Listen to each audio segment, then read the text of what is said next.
What I am trying to say is that the appeal and the settlement are separate. You mean that communications and announcements internal and external would be brought into the appeal process? Right, because they connect to the appeal.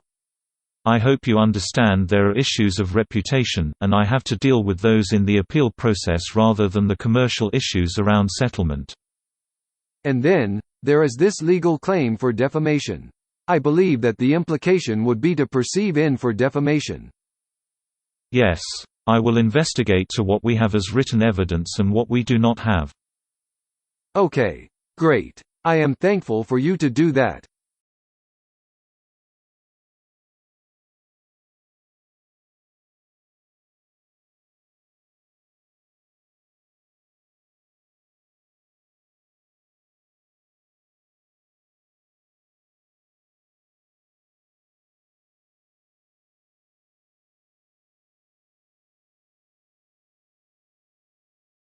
We are talking with Jenny.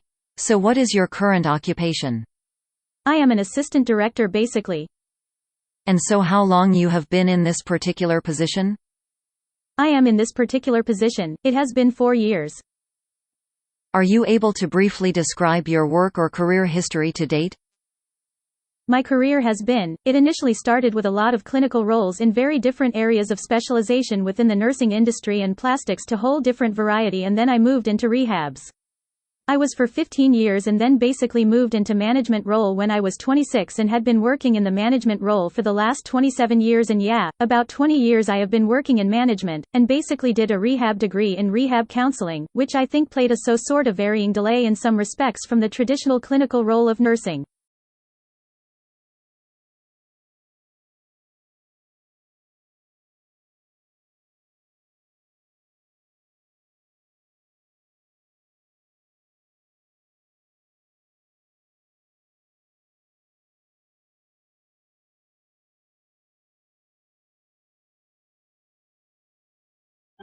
Are you studying anything new these days? Well, I started to study about astronomy. Oh, cool. Yeah, I really like stars. Me too. Yeah, they're really pretty. I like to watch stars at night at my house because there's really less light. But I don't know about the stellars or stuff.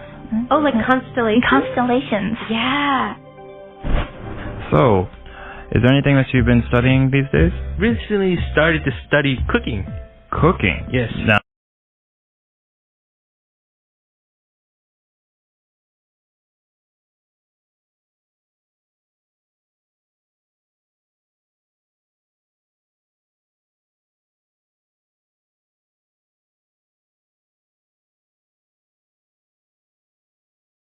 You like to go shopping? Yeah, pretty much, I think. Yeah? So, yeah. I mean, you look very fashionable. You have many accessories. Yeah. I like underground fashion pretty much. I see. Yeah. Actually, it's, how could I say? I'm a shopaholic. Oh, a shopaholic. Do you spend a lot of money then? La la la la la. I think that is a yes. Yeah. So you do a lot of shopping. How do you pay for that? Do you use credit card or cash or? Actually, it depends. I have a credit card for sure.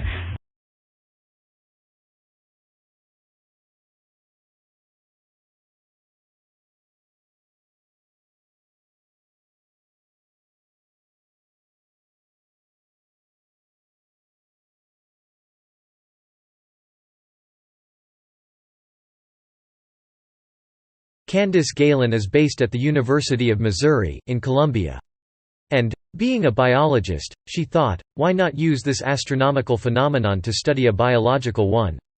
Specifically, as the skies darkened would daytime pollinators, like bumblebees and honeybees, call it quits. What better activity during an eclipse than to go out with a recorder and record the bees? So Galen asked 400 citizen scientists, including young students, to place audio recorders in 16 flower patches along the path of totality, in Oregon, Idaho and Missouri. When they analyzed the audio, they found that during partial eclipse, bee buzzing continued. But when totality hit, the bees went silent and only the conversational buzz of human observers could be heard. Then, as the moon passed and the sun again lit up the sky, the bees regained their buzz.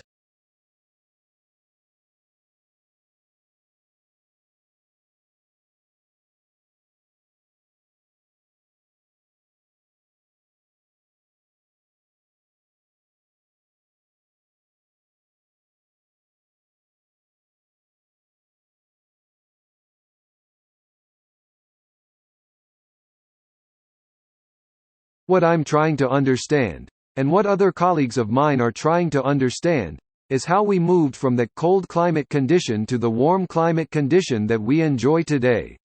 We know from ice core research that the transition from these cold conditions to warm conditions wasn't smooth, as you might predict from the slow increase in solar radiation. And we know this from ice cores, because if you drill down into ice, you find annual bands of ice, and you can see this in the iceberg. You can see those blue-white layers. Gases are trapped in the ice cores, so we can measure CO2. That's why we know CO2 was lower in the past, and the chemistry of the ice also tells us about temperature in the polar regions.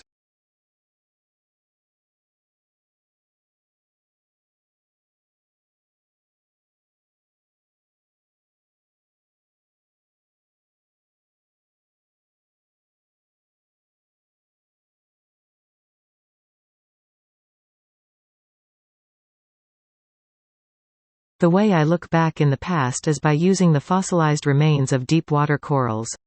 You can see an image of one of these corals behind me. It was collected from close to Antarctica, thousands of meters below the sea, so, very different than the kinds of corals you may have been lucky enough to see if you've had a tropical holiday. So I'm hoping that this talk will give you a four-dimensional view of the ocean. 2 dimensions, such as this beautiful 2-dimensional image of the sea surface temperature. This was taken using satellite, so it's got a tremendous spatial resolution. The overall features are extremely easy to understand. The equatorial regions are warm because there's more sunlight. The polar regions are cold because there's less sunlight. And that allows big ice caps to build upon Antarctica and up in the northern hemisphere.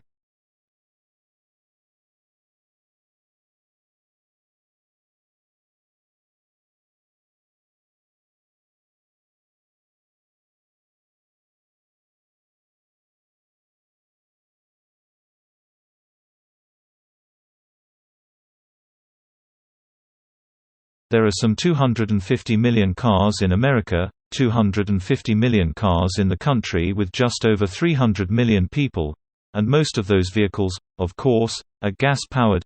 This poses a huge challenge given the limited supplies of oil and the growing urgency of the global warming crisis. But there is good news, according to our guests today, and that is we have the know-how and the technology to build sleek, fast automobiles that don't use gasoline. These vehicles of tomorrow are powered by hydrogen, electricity, biofuels, and digital technology, and they already exist. So what's stopping us from putting them on the roads? Our guests today will help answer that.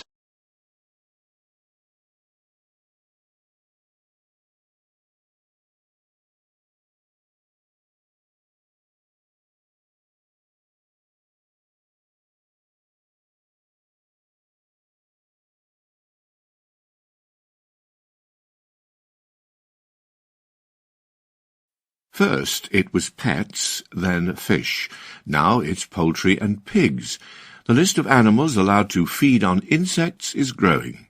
A new EU law authorizing the use of insect protein in poultry and pig feed came into force earlier this month, a significant milestone for an industry keen to worm its way into the animal feed business.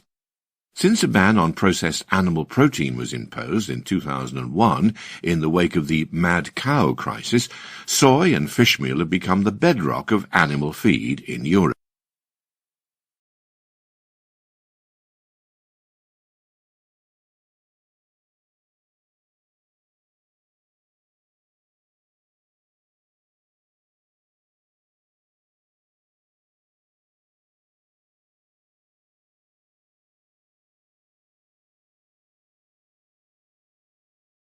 A hormone called relaxin helps loosen up pregnant women's hips.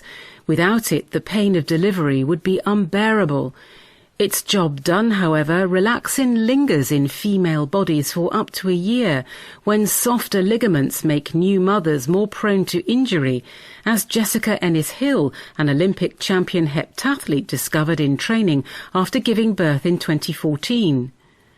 5 years later, Dame Jessica started Genis, a fitness app to help other women perform safe postnatal workouts.